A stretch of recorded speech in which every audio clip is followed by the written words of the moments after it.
بسم الله الرحمن الرحيم إن الحمد لله نحمده ونستعينه ونستغفره ونعوذ بالله من شرور أنفسنا ومن سيئات أعمالنا من يهده الله فلا مضل له ومن يضلل فلا هادي له وأشهد أن لا إله إلا الله لا شريك له وأشهد أن محمدا عبده ورسوله أما بعد. Donc aujourd'hui, nous allons poursuivre le cours sur le jeûne, Inch'Allah. Donc là, normalement, c'est le 5e cours. Il ne reste plus que demain et après-demain. Voilà. Demain et après-demain. Mas'alat al-i'tikaf, ça, je vais la retarder. Comme j'ai fait pour Amdat al-Ahkam, on va la garder pour les 10 dernières nuits, Inch'Allah. La veille des 10 dernières nuits, on va parler de l'i'tikaf. Ça sera plus adéquat. De même, pour Mas'alat Zakat al-Fitra, je la laisserai pour 2 jours avant Ramadan, ou 3 jours avant le Eid, pardon. طيب. Donc là, nous sommes toujours dans Arsal Mukhtasarat, Mohammed ibn Badr al-Din al-Balbani al-Hanbali. طيب. قال فصل في الجماع في نهار رمضان. Rappelez-vous, ça, nous l'avons déjà vu dans Umdat al-Ahkam. Donc, ça va être à peu près les mêmes informations que je vais vous donner. Et ensuite, nous avancerons dans tout ce qui est détestable pendant le Ramadan. Voilà. Ensuite, demain, nous parlerons de tout ce qui est jeûne surrégatoire, les jeûnes interdits, etc. Et après, il va rester Mas'alat al-Nadr. Al-Nadr, ceux qui ont des jours de Ramadan à rattraper et qui sont morts, comment cela se passe-t-il? Et les règles de bienséance pendant Ramadan, comme le fait de s'empresser de rompre le jeûne, de retarder le sahur, etc. Ça, nous en parlerons demain. Et après-demain, on parlera de tout ce qui est jeûne surrégatoire, jeûne détestable, jeûne interdit. Voilà. Et, et dimanche, normalement, on finira avec ça. Et la retraite spirituelle, on la laissera pour le 19, Inch'Allah. Donc rappelez-vous, dans ce hadith, cette mas'ala, faslu fil jima'i fi nahari Ramadan. Donc, la mas'ala de celui qui a eu un rapport avec sa femme pendant la journée du Ramadan. Rappelez-vous, ça c'était le hadith de Abi Huraira. قال قال بينما نحن جلوس عند النبي صلى الله عليه وسلم إذ جاءه رجل. Nous étions assis, comme notre accoutumé avec le prophète sallallahu alayhi wa sallam, c'est-à-dire les compagnons, et un homme vint à nous, car le prophète sallallahu alayhi wa sallam, pendant ces journées, comme à son habitude, il enseignait les rudiments de l'islam et les préceptes de l'islam à ses compagnons. Ils étaient assis, alors un homme est arrivé. Il a faqal, Ya Rasulallah, halakt. Halakt. Nous avons vu qu'il y a plusieurs versions du hadith. Dans une riwaya que nous avons déjà vue, halakt wa ahlakt. J'ai péri et j'ai fait périr, c'est-à-dire son épouse. Et dans une autre riwaya, ihtaraqt. Je me suis brûlé. Et il y a plusieurs riwayats de ce hadith-là qui est très connu. هذا الباب أصل في مبطلات الصيام. C'est-à-dire, c'est la base, c'est ce hadith-là, c'est la base dans tout ce qui est annulatif du jeûne. Et nous avons déjà parlé des annulatifs avant le dernier cours. قال ما أهلكك. Qu'est-ce qui t'a fait périr? قال وقعت على امرأتي وأنا صائم. وفي رواية أصبت أهلي في رمضان. C'est-à-dire, j'ai eu un rapport avec mon épouse alors que j'étais en état de jeûne. Et dans une autre version, أصبت أهلي في رمضان. C'est-à-dire, j'ai eu un rapport avec mon épouse pendant le mois de Ramadan, pendant la journée du Ramadan. فقال الرسول صلى الله عليه وسلم هل تجد رقبة تعتقها? Est-ce que tu peux trouver un esclave que tu peux affranchir? قال لا. قال فهل تستطيع أن تصوم شهرين متتابعين? Est-ce que tu peux jeûner deux mois consécutifs, 60 jours consécutifs? قال لا. قال فهل تجد إطعام 60 مسكينا? Est-ce que tu peux nourrir 60 pauvres? Il a dit non. فمكث النبي صلى الله عليه وسلم بينما نحن على ذلك إذ أوتي النبي صلى الله عليه وسلم بعرق فيه تمر. Rappelez-vous, lorsque le prophète sallallahu alayhi wa sallam il est questionné, nous l'avons vu dans Usul al-Tafsir, il attend. Il attend quoi? Il attend la révélation. Car là, le prophète sallallahu alayhi wa sallam ne connaissait pas la situation, c'est une situation nouvelle pour lui. Donc il attendait que Jibril lui ramène le wahi, la révélation. Et là, il lui a dit, nous étions en train de patienter, d'attendre la réponse du prophète. Il a dit, amenez-moi. Donc nous étions dans cet état en train d'attendre la réponse du prophète. C'est-à-dire un panier qui contient des dattes. Un panier rempli de dattes. Il a dit, où est al-araq huwa al-miktalu. Al-araq, nous l'avons déjà vu, c'est un panier rempli de dattes. Il a dit, ayna as-sa'ilu, où est le questionneur? قال, je suis là. Donc il a dit, je suis ici. قال خذ هذا فتصدق به. Prends ce panier de dattes et faisons aumône. فقال الرجل أعلى أفقر مني يا رسول الله. Il a dit, est-ce que je vais en faire l'aumône à plus pauvre que moi? Car l'homme était très pauvre déjà. فقال الرجل صلى الله عليه وسلم الرجل قال فوالله ما بين لابتيها يريد الحرتين أهل بيت أفقر من أهل بيتي. C'est-à-dire que il n'y a pas d'un bout à l'autre de Médine, c'est-à-dire entre les deux grands quartiers de Médine, une famille plus pauvre que la mienne. C'était quelqu'un de très pauvre. Le prophète sallallahu alayhi wa sallam s'est mis à rire. فضحك النبي صلى الله عليه وسلم حتى بدت أنيابه ثم قال أطعمه أهلك. Il s'est mis à rire au point de faire apparaître ses molaires. Il lui a dit, nourris-en ta famille. Regardez, dans cette situation-là, le prophète sallallahu alayhi wa sallam, ça nous allons en parler ce soir dans le cours de tafsir sur le comportement du prophète sallallahu alayhi wa sallam. Moi, je voulais faire une pause. Je ne vous cache pas que j'avais bien envie de faire une pause, au moins une fois dans la semaine, mais j'ai fait un sondage, mais 70% veulent quand même le cours. Donc, nous allons poursuivre le cours de tafsir et nous allons parler, regardez, le comportement du prophète sallallahu alayhi wa sallam. Regardez, nous, si nous voyons quelqu'un qui rompt nos jeûnes délibérément pendant Ramadan, nous allons gronder, nous allons nous énerver parce que voilà, parce qu'on est jaloux pour la religion d'Allah. Mais est-ce qu'on le fait avec le bon comportement qui est celui de regarde le prophète sallallahu alayhi wa sallam, ni il s'est énervé contre lui, ni il a élevé sa voix, calmement il a rigolé. Le prophète sallallahu alayhi wa sallam, il a rigolé au point d'en voir ses molaires. Il a dit, prends ce panier-là, regarde la miséricorde qu'avait le prophète sallallahu alayhi wa sallam avec ses compagnons.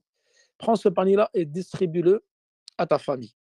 Donc là, nous avons déjà vu dans Umdat al-Ahkam beaucoup d'enseignements concernant ce hadith.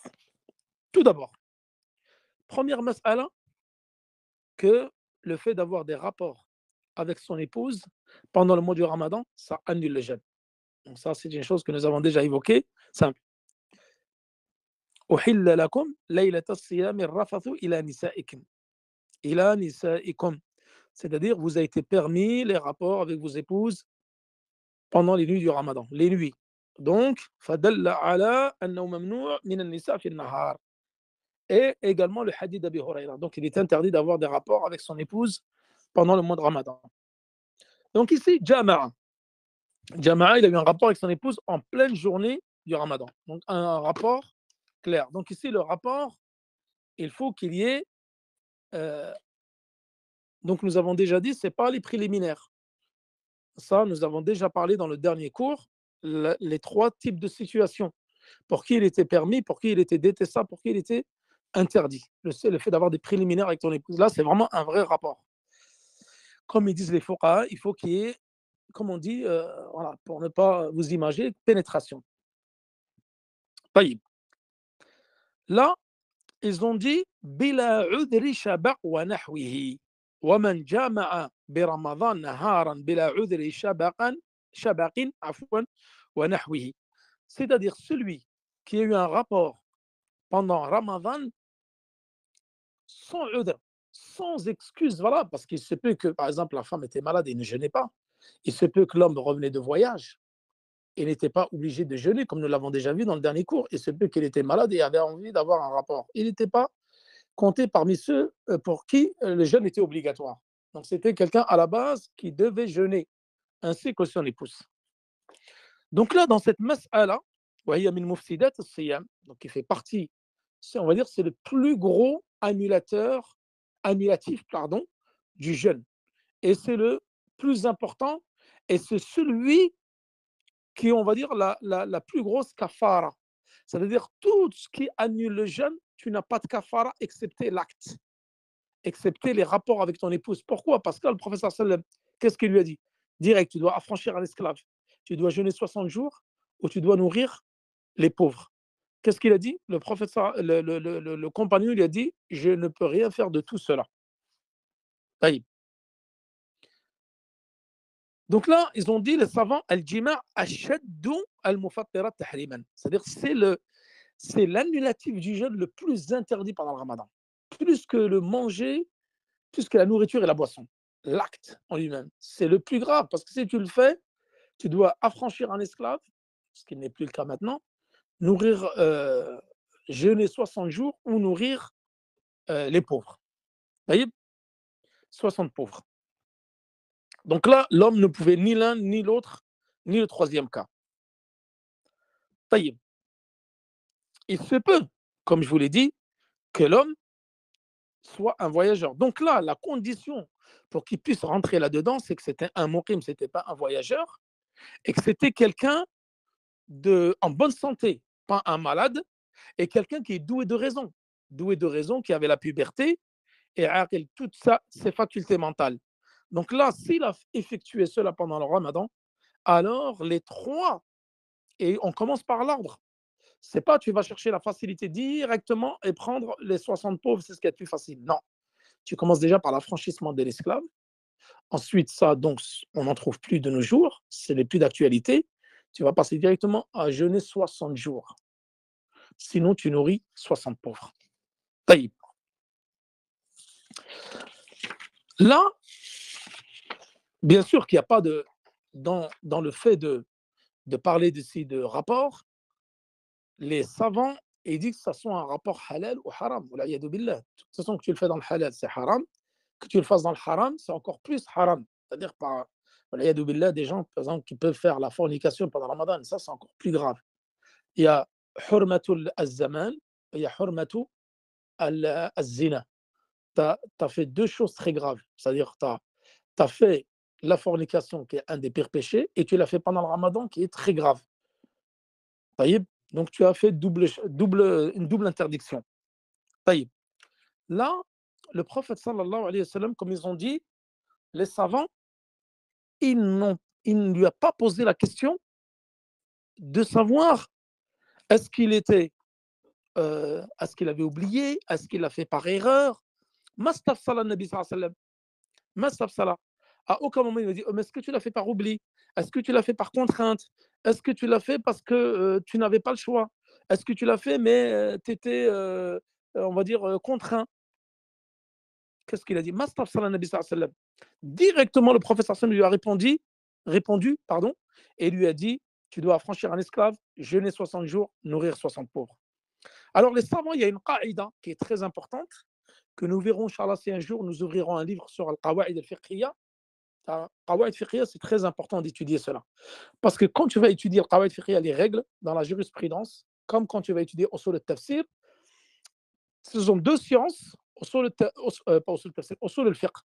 Usul al-Fiqh et Qawa'id al-Fiqhiyya, c'est comme les deux ailes d'un oiseau. L'étudiant en sciences qui étudie le fiqh, il a besoin de ces deux outils-là. C'est comme les deux ailes d'un oiseau. Qawa'id fiqhiyya, usul fiqh. Et en étudiant ces deux sciences-là, ça va te permettre de beaucoup comprendre le fiqh. Plus facilement comprendre le fiqh. Et ça sera des outils pour te permettre même d'en déduire quand tu vas lire un texte, un verset du Coran où il y a un hukm ou un jugement. Quand tu vas lire un hadith, tu pourras en déduire des règles très facilement. Et ça va te donner une meilleure compréhension de la jurisprudence et le khilaf qu'il y a entre les fuqaha, les divergences qu'il y a entre les fuqaha. C'est comme usul al-tafsir que nous avons étudié, ça va te permettre de mieux comprendre le tafsir. Le prophète sallallahu alayhi wa sallam ici, il ne lui a rien demandé. قال العلماء, donc ça c'est une règle. ترك الاستفصال في مقام الاحتمال ينزل منزلة العموم في المقام في المقال. طيب, ça c'est une règle. ترك الاستفصال. Le fait que toi tu m'as présenté ta situation et moi je t'ai posé aucune question. Est-ce que tu étais dans ton état normal? Est-ce que ceci? Est-ce que tu as oublié? Est-ce que tu étais contraint? Est-ce que tu avais, on va dire, shabaq? Nous allons voir, mas'alat al-shabaq bila udr. Pourquoi ils disent ici bila udr? Tu as des gens qui ont des pulsions, qui ont, comment on appelle ça en français? J'ai oublié le terme. J'ai oublié le terme. C'est des gens qui ont tout le temps envie d'avoir des rapports. Tout le temps, ils ont une libido débordante. Ils ont une libido excessive. Ils ont tout le temps envie d'avoir des rapports. Il y en a, ils sont obligés de faire ça plusieurs fois par jour. C'est presque.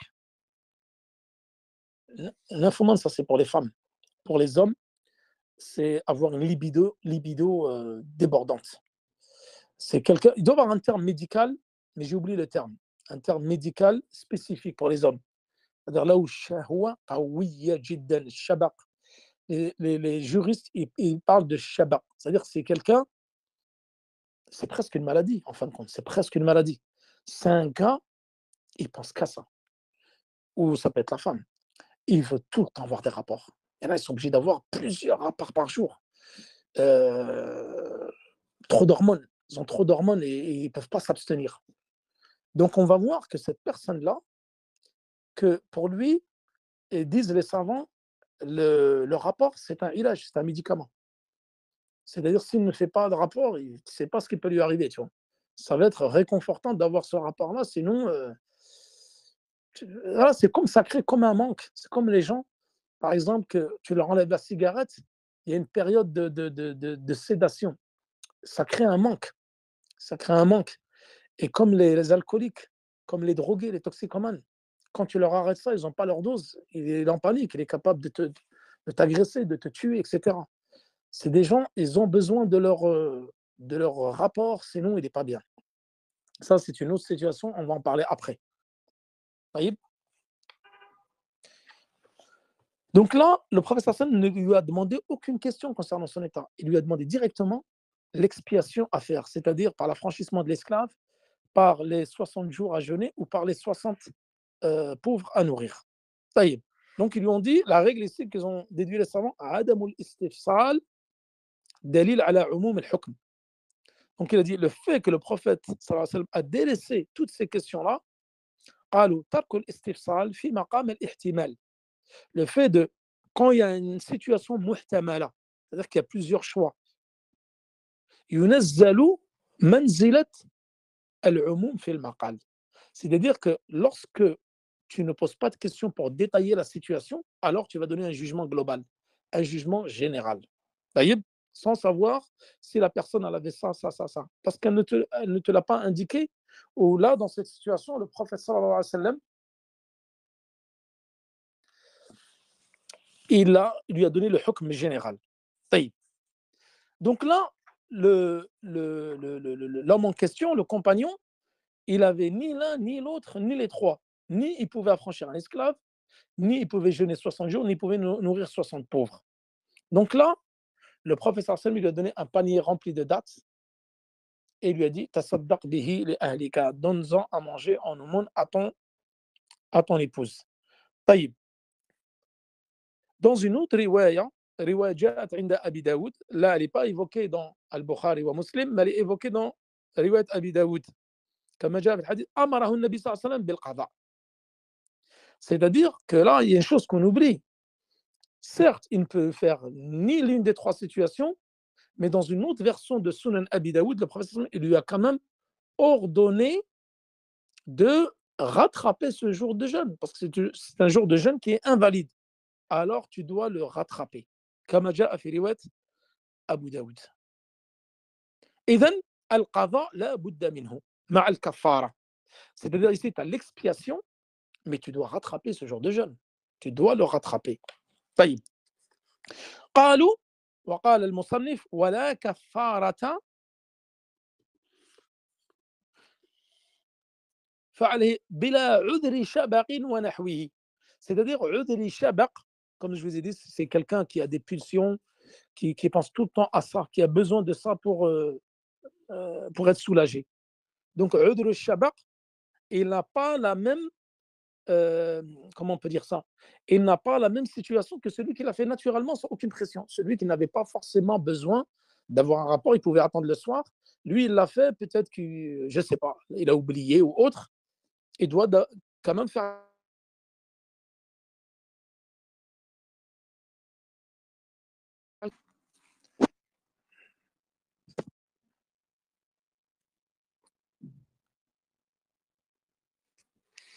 J'ai été coupé par un téléphone, par un appel. Je vais essayer de finir rapidement, Inch'Allah.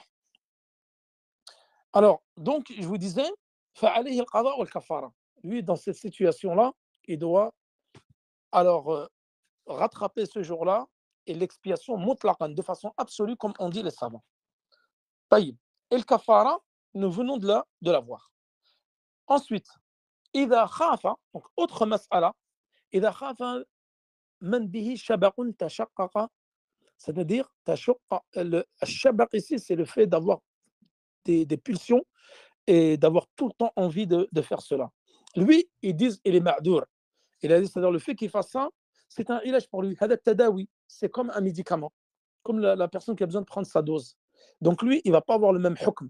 Ils disent, الذي عليه شبق, lui, c'est uniquement rattraper ce jour-là. Il n'a pas le kafara. Donc ça, c'est bien de connaître cela. هذا ليس عليه الكفارة. C'est-à-dire ni un esclave à franchir, ni les 60 jours, ni les 60 pauvres. Lui, celui qui a fait ça avec sa femme pendant ce jour-là, il doit uniquement rattraper ce jour-là. طيب.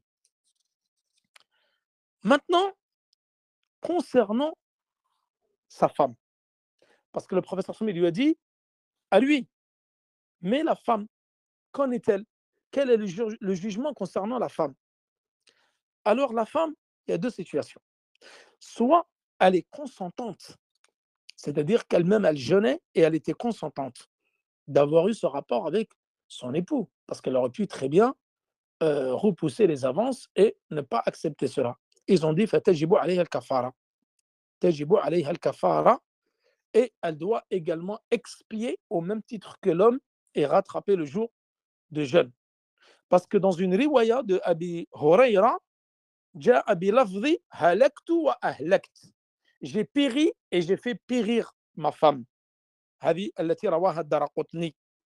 إذن ils ont dit فدل أنها ممكن كانت مكرهة. Il se peut qu'elle ait été contrainte. Peut-être qu'elle ne voulait pas, mais son mari l'a forcée.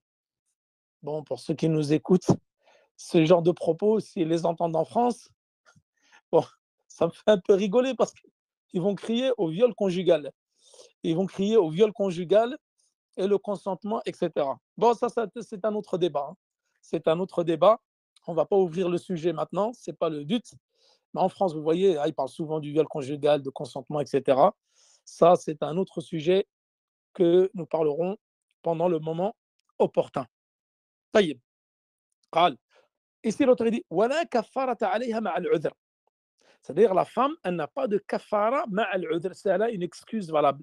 والعذر, c'est quoi? النوم.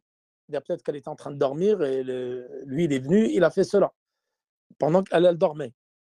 Donc ça, c'est un udr. ليس عليها الكفارة. Elle n'a pas d'expiation. والإكراه, la contrainte. C'est-à-dire qu'elle l'a contraint à avoir un rapport. C'est exactement, il n'y a pas d'expiation. والنسيان, elle a oublié. Ça peut arriver. Bon, les savants disent que c'est difficile d'oublier d'avoir un rapport pendant Ramadan. Parce qu'ils disent le rapport pendant Ramadan, tu as des préliminaires. C'est pas comme, je pense que ça peut-être nous est tous arrivé dans notre vie, de boire ou de manger après te rappeler que tu jeûnais et tu as recraché. Ça nous est déjà arrivé. Donc tu peux oublier de manger, de boire, mais tu ne peux pas, ils disent les savants, tu ne peux pas oublier d'avoir un rapport. C'est pas possible. Pour avoir un rapport, il y a quand même des préliminaires. Tu n'arrives pas directement en rapport comme ça à la seconde près. Donc ils disent normalement, tu ne peux pas oublier. طيب. وجهل. Peut-être qu'il y en a qui ne savaient pas. Et ça, c'est pareil. هذا يستبعد. عند الفقهاء يقولون هذا يستبعد. C'est quand même loin de penser que les gens ne savent pas qu'avoir un rapport pendant le Ramadan, ça annule le jeûne. Alors que c'est le plus gros annulatif du jeûne, c'est le jima'. طيب. وعليها القضاء. Donc dans tous les cas, son jeûne a été invalidé, mais elle n'a pas d'expiation, mais elle doit rattraper ce jour-là. Pardon. طيب. Donc nous avons déjà vu l'expiation, عتق رقبة, celui qui n'a pas deux mois d'affilée, celui qui ne peut pas 60 jours. قالوا فإن لم يجد سقطت. S'il ne trouve ni l'affranchissement, ni les 60 jours, ni les 60 pots, parce qu'il est pauvre, comme le sahabi là, il dit saqatat al-kafara. C'est-à-dire, ça y est, elle n'a pas de kafara, comme le compagnon, saqatat anhu al-kafara. C'est-à-dire qu'il n'avait rien à expier. Par contre, tu dois quand même rattraper le jour. Ça, c'est la situation extrême. Taïb. Donc là, c'est bon, nous avons fini le mawdou'. Nous allons passer rapidement à tout ce qui est détestable pendant le ramadan. Wa kuriha. Donc ça, tout ce qui est détestable. Nous avons vu tout ce qui annule l'avant-dernier cours, et là maintenant tout ce qui est détestable.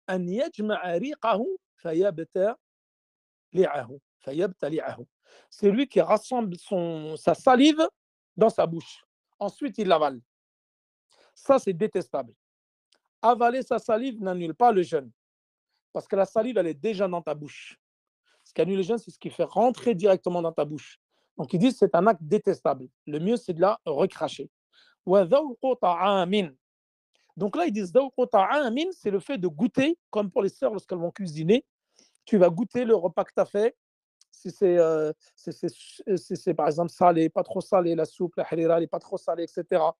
Ils disent يجوز واختاره شيخ الإسلام ابن تيمية. C'est-à-dire, il y a deux situations.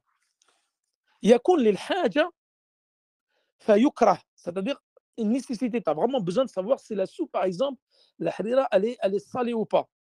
Là, ils disent yukrah, c'est quand même détestable. Là, je vous parle du madhab, on est dans le madhab. Après, on va voir ce qui est le plus proche de min as-sawab. قال في التنقيح والمنتهى, ça c'est des livres de fiqh hanabila. Parce qu'ils disent en goûtant, tu peux peut-être être amené à avaler la soupe que tu as goûtée. Donc en fin de compte, il y a un risque d'avalement. Donc yukrah, le mieux c'est de délaisser. طيب. وقال في الإقناع والغاية. الإقناع c'est un autre livre de الحنابلة, لا يكره لقول ابن عباس. Ils disent لا بأس أن يتطعم القدر أو الشيء. Donc là, رواه البخاري معلقا. C'est-à-dire Ibn Abbas il dit لا بأس, il n'y a pas de mal à ce que la personne elle goûte ce qu'il y a dans le qidr, dans la marmite. أن يكون بلا حاجة فيكره لما تقدم. Donc là, deux situations, et c'est celle qu'a choisi Cheikh l'Islam Ibn Taymiyyah, c'est que tu peux, إذا كانت الحاجة, tu peux goûter, mais tu fais attention de ne pas avaler. Mais si il n'y a pas une nécessité réelle de goûter, tu connais tes portions, tu sais comment doser ta soupe, etc., ta harira, tu connais la quantité de sel, il n'y a pas réellement une nécessité de goûter. Ça, c'est détestable de le faire. Mais si pour toi, il y a vraiment une nécessité, tu as peur de louper ton plat et tu as besoin de goûter pour voir la dose de sel, tu vois qu'il y a une nécessité, tu goûtes et tu recraches. Ibn Mas'ud disait لا بأس كما جاء في البخاري معلقا. قال ومضغ علق لا يتحلل العلك ومضغ علك لا يتحلل. العلك c'est le chewing-gum. Le fait de mâcher le chewing-gum, لا يتحلل, celui, un chewing-gum qui reste en bloc et qui ne se détache pas. Par exemple, ici vous voyez le fuqaha il parlait déjà du chewing-gum à l'époque.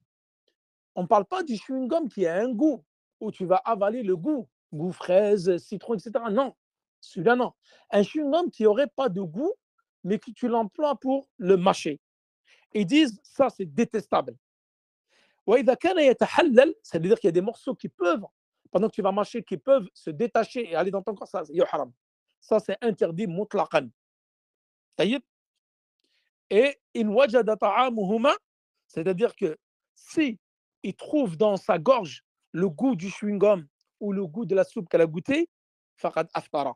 C'est-à-dire que là, tu as rompu ton jeûne parce que le goût il est arrivé au niveau du gosier de l'œsophage. طيب. والقبلة ونحوها, le fait d'embrasser. Donc le fait d'embrasser sa femme, ça nous avons déjà vu les trois situations. ممن تحرك شهوته. Le gars, le jeune qui vient de se marier, ça fait à peine une semaine, un mois, il n'a pas, pas les mêmes hormones que celui qui a 60 ans, qui est marié depuis 30 ans. Ce n'est pas la même situation. Le jeune qui vient de se marier, on va dire qu'il est très actif. Peut-être que lui, juste embrasser, ça va déclencher, voilà.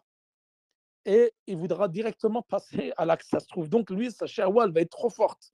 Lui, yukra.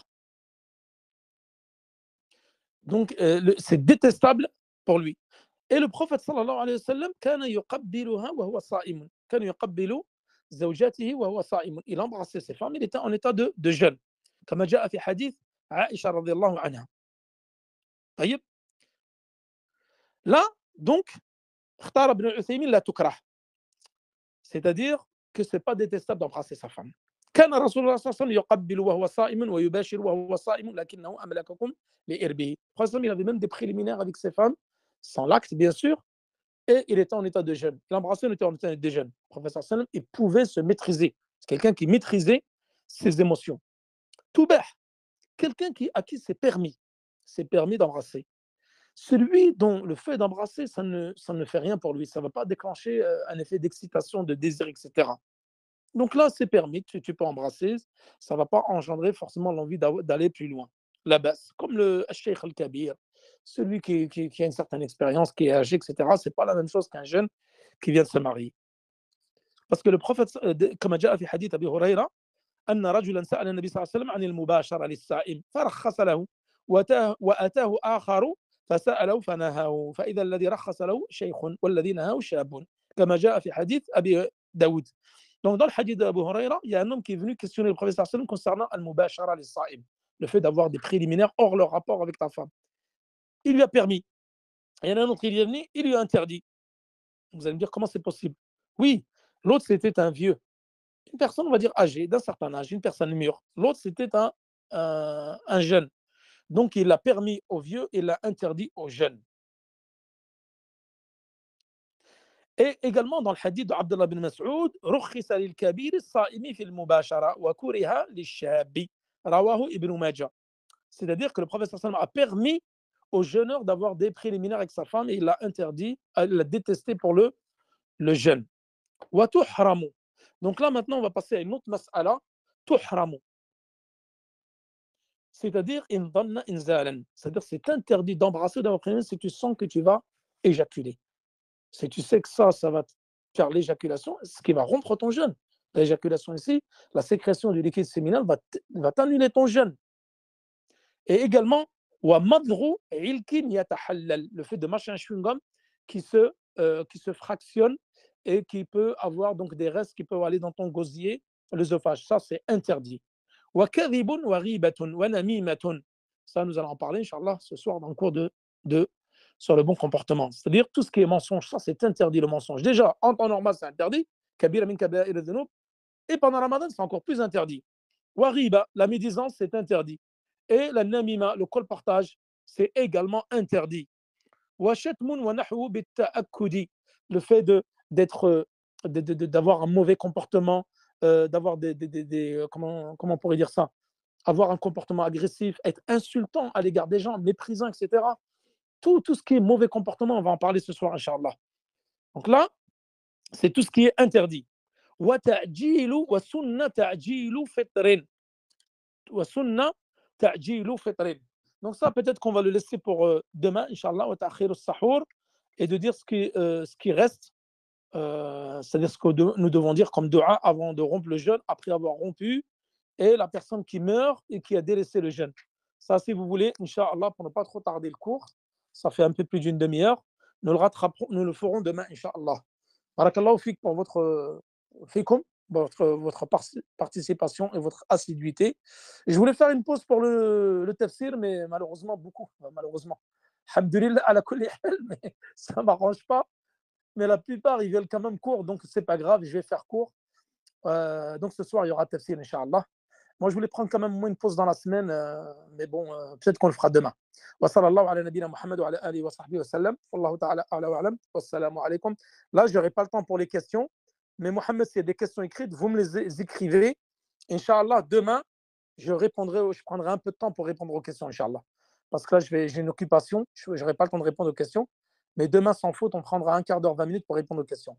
Wassalamu alaikum wa rahmatullahi wa barakatuh.